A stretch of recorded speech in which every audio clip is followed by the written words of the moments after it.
The Prophet Muhammad sallallahu alayhi wasallam, he says that the beginning, that the first defect that came into Bani Israel is that one of the people of Bani Israel will see someone committing an evil deed. So he'll say to him, oh brother, this is haram, this is munkar, stop it, don't do it, abstain away from it. But then the following day he goes and sits down with him and he eats with him, drinks with him, accepts. It's like he becomes compliant, complacent to what he's doing. It's like he's accepting what's happening. Okay, yesterday you were against it, today you are sitting with him.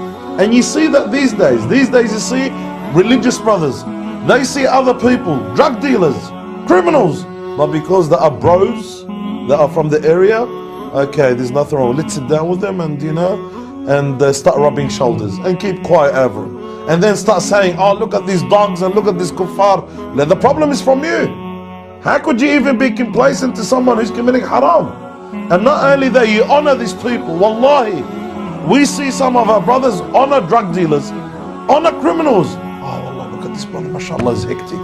You know what, he's got 10 stripes. Why? Because he's been in prison 10 times. It's like, that's an honor, a badge of honor.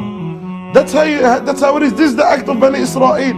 And that's why Allah Azza wa Jal cursed them, and Allah subhanahu wa ta'ala destroyed them, and Allah Azza wa Jal mentioned in the Quran al-Kareem, and that was one of the first weaknesses and defects that Bani Israel experienced, as the Prophet ﷺ says, is one of them sees someone committing haram, the next day he goes and sits down with him. It's like, I accept it. If someone's doing haram, you need to show him they're against it. At least if you can't stop it with your hand or with your tongue, neglect it with your heart.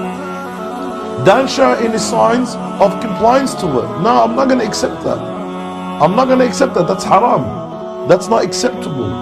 And that's why Allah subhanahu wa ta'ala destroyed Bani Israel, and Allah cursed them.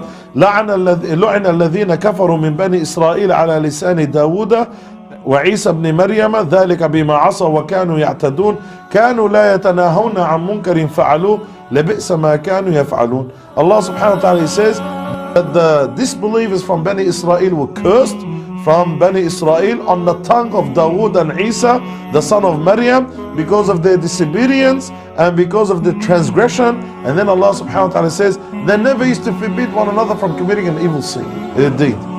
They never used to forbid one another from committing an evil sin or an evil deed. They used to be complacent, compliant, that's it, it's alright. He's committing haram, yeah, he's committing haram, but they sit down with him. It's alright, there's nothing wrong with it. And you see that these days, people hang out with people who are committing the haram.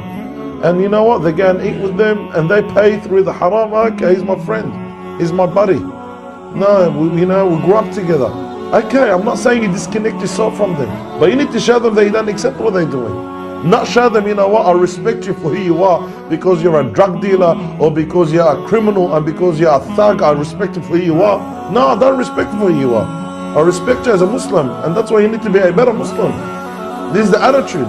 This is the attitude of Bani Israel. Allah cursed them for that. We can't be complacent, we can't be accepting of someone doing something haram.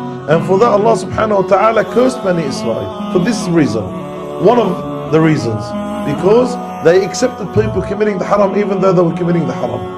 And the Nabi sallallahu alayhi wa sallam, he says that this is one of the first defects of Bani Israel.